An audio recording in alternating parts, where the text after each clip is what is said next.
এলেম শিক্ষা করাটাও কি একটা স্বতন্ত্র ইবাদত। এটা ঘটনা মনে পড়লো, এটা বলে আমার কথা শেষ। কিতাব আছে আল ফকিহ ওয়াল মুতাফাক্কিহ, খতিব বাগদাদি রহমতুল্লাহ আলাইহি লেখা। ইবনে আব্দুল বার রহমতুল্লাহ আলাইহি তার ইলমের ফাজাইল সংক্রান্ত একটা কিতাব আছে, নামটা আমার এখন ঠিক মনে পড়ছে না। ওই কিতাবেও এই ঘটনা এনেছে যে আব্দুল্লাহ ইবনে আব্বাস থেকে রিওয়ায়াত রাদিয়াল্লাহু তাআলা আনহু, তিনি বলেন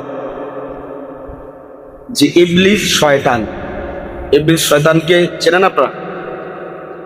হ্যাঁ, ছোট শয়তান না বড়টা? ইবলিস কি ছোটটা না বড়টা? এই বড় ইবলিস শয়তান মাঝে মাঝে তার শাগরেদ শয়তানদেরকে নিয়ে এরকম মিটিং করে।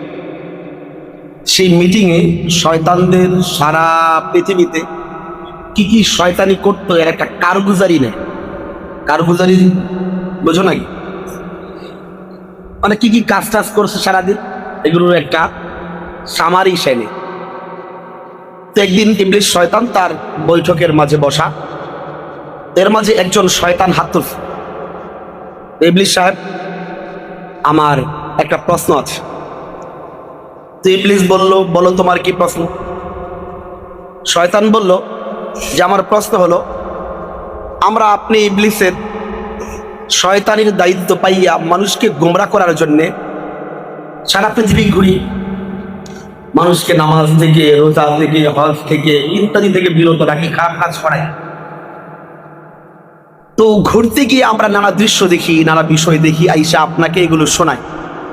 তো মাঝে মাঝে এমন হয় আমরা আইসা আপনাকে বলি যে ইবলিস সাহেব ওই এলাকায় একজন বড় আল্লাহওয়ালা, আমরা শয়তানরা মিলা ওনাকে নানাভাবে চেষ্টা করেছি উনি যেন তাহাজ্জুদ না পড়ে, ইশরাক না পড়ে, চাষত না পড়ে, কিন্তু এই লোকটাকে কোনোদিন বাধা দিয়ে রাখতে পারি না। এই নিয়মিত ইবাদত করতে।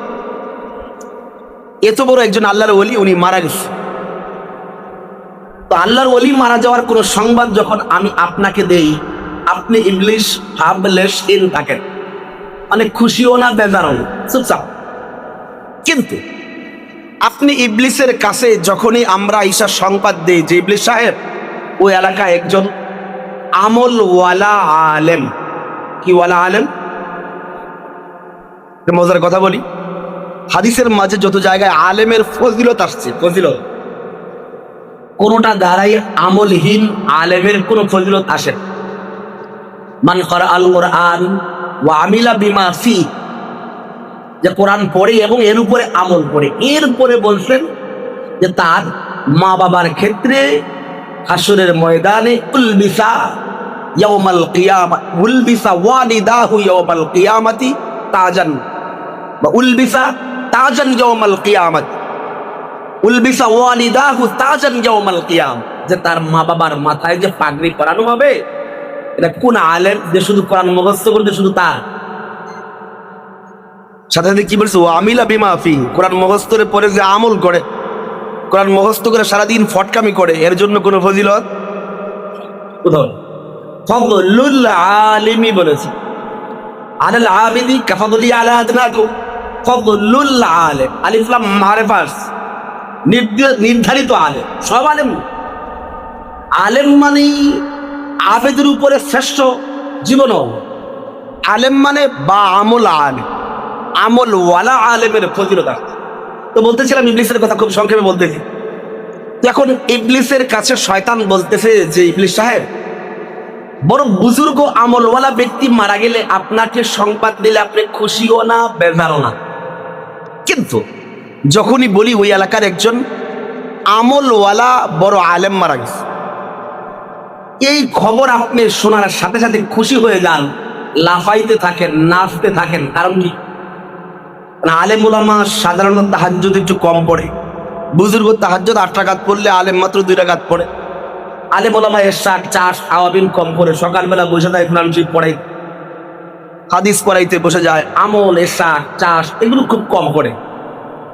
তো আমল কম করা একজন আলেম উনি মারা গেলে আপনি ইবলিস খুশি, লাফাইতে থাকেন, কিন্তু বড় বুজুর্গ পিসাব মারা গেলে খুশি না কেন?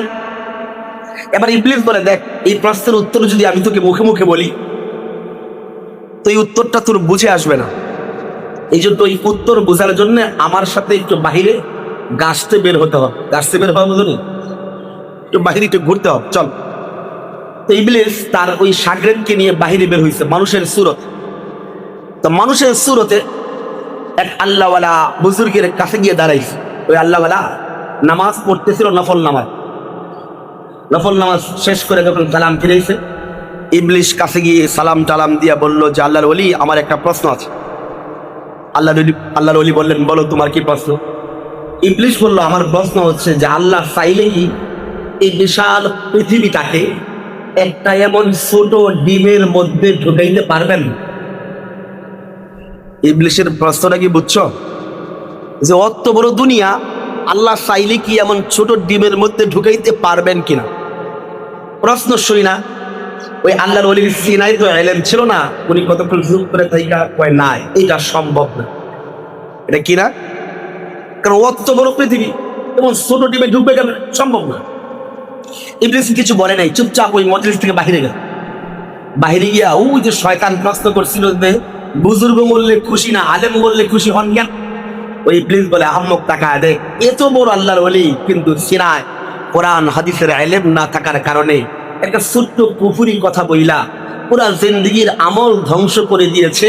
ওই আল্লাহর ওলির কোনো খবরই নেই। আল্লাহর ওলির কোনো খবর, এলেম সারা আমল যত বেশি করে, কখন যে কুফরি কথা বলে, কখন শিরকি কথা বলে বেড়া, সব নষ্ট করে দেয়, তার কোনো খবর থাকে না। এই জন্য রদ্দুল মুখতার আলা দুররিল মুখতার ফি শারহি তানবীরিল আবসার একটা মশহুর ফিকহ হানাফির কিতাব আছে। ইমাম ইবনে আবিদিন আশ-শামী লিখেছেন প্রথম নাম্বার খণ্ডের মুকাদ্দিমার মাঝে যে সাধারণ মানুষের উচিত প্রত্যেক দিন একবার নিজের ঈমান দোহরান, আর মাসে অন্তত একবার নিজের বিবির সাথে বিবাহ দোহরানো উচিত।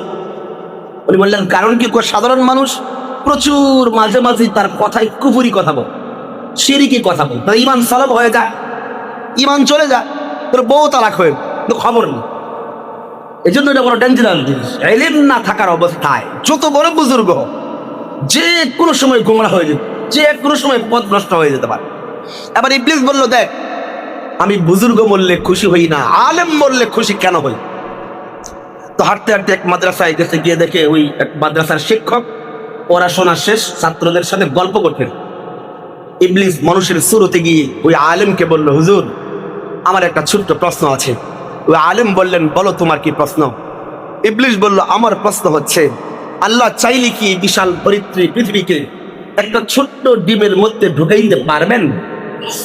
এবার ওই আলেম প্রশ্ন শোনার সাথে সাথে ওই আলেম নির্দ্বিধায় নিঃসংকোচে দ্বিধাহীন চিত্তে বললেন, আল্লাহ চাইলে অবশ্যই পারবেন। আল্লাহ চাইলে। ওই ইবলিস বলল, কেমনে হুজুর? বুঝি নাই। এমন ছোট ডিম, পৃথিবী তো এত বড়, এত ছোট ডিমের মধ্যে তো একটা ঘরই ঢুকবে না, তো আল্লাহ অত বড় দুনিয়া ঢুকাবেন কেমনে? ওই আলেম বললেন, আমি অত যুক্তি বুঝি না, এত তোমার প্রশ্ন বুঝি না, আমি এতটুকু বুঝি। আল্লাহ কোরআনে বলেছেন, সূরা ইয়াসিনে বলেছেন, ইন্নামা আমরুহু ইযা আরাদা শাইআন আইয়াকুলা লাহু কুন ফায়াকুন। আল্লাহ বলেছেন, বান্দা আমি আল্লাহ যখন কোনো কিছু করতে চাই তো আমি কোনো মেহনত করি না, কোনো মুজাহাদা করি না, কোনো মাশাক্কাত করি না, আমি আল্লাহ শুধু বলি কুন হয়ে যাও, সাথে সাথে ওই বস্তু হয়ে যায়। এর মানে আল্লাহ যখন এই গোটা পৃথিবীকে ছোট্ট ডিমের মধ্যে ঢুকাইতে চাইবেন, আল্লাহ শুধু কোন বলবেন, পুরা পৃথিবী সুরসুর করে ডিমের ভিতরে ঢুকে যাবে। ইবলিস কিছু বলে নাই, চুপচাপ বাহিরে আসছে। আইসা ওই যে শয়তান প্রশ্ন করছিল যে মৌলবী মরলে খুশি, বুজুর্গ মরলে খুশি না কেন? ওই শয়তানের কান ধরে বলল, আহম্মক তাকায় দেখ, আমি ইবলিস দীর্ঘ গবেষণা করে করে এমন এমন সব আজগুবি প্রশ্ন বানাই যে প্রশ্নের উত্তর বের করতে গিয়ে কত মুসলমান নাস্তিক হয়ে যায়, কত ইমানদার সংশয়বাদী হয়ে যায়, কত মুসলমান ইমান ছেড়ে দেয়, এর কোনো ইয়ত্তা নাই। কিন্তু আমার এই উদ্ভট কিম্ভূত কিমাকার প্রশ্নগুলো যখন এই সকল কোরআনওয়ালা হাদিসওয়ালা আলেম ওলামাদের কাছে যায়, তখন ওই আলেমরা কোরআন খুলে বসে, হাদিস খুলে বসে, কোরআন হাদিস খুলে খুলে ওই প্রশ্নগুলোর উত্তর বের করে এরা নিজের ইমানটাও বাঁচায় এরা উম্মতেরই মানব আছে। ওই আলেমরা শুধু নিজেরই বাঁচায় না, উম্মতরেও বাঁচায়। খুব কঠিন জিম্মাদারি তোমাদের উপর। মাদ্রাসায় ভর্তি হওয়ার অর্থ হলো আমার নিজের ঈমানও বাঁচাতে হবে, উম্মতের ঈমানও বাঁচাতে। আল উলামা ওয়ারাসাতুল আম্বিয়া, এটা যত না বড় ফজিলত, তার চেয়ে অনেক ভারী দায়িত্ব, অনেক ভারী দায়িত্ব। এটা শুধু ফজিলত না, কে বলে এটা শুধু ফজিলত? যে আলেমরা সমস্ত নবীদের ওয়ারিস।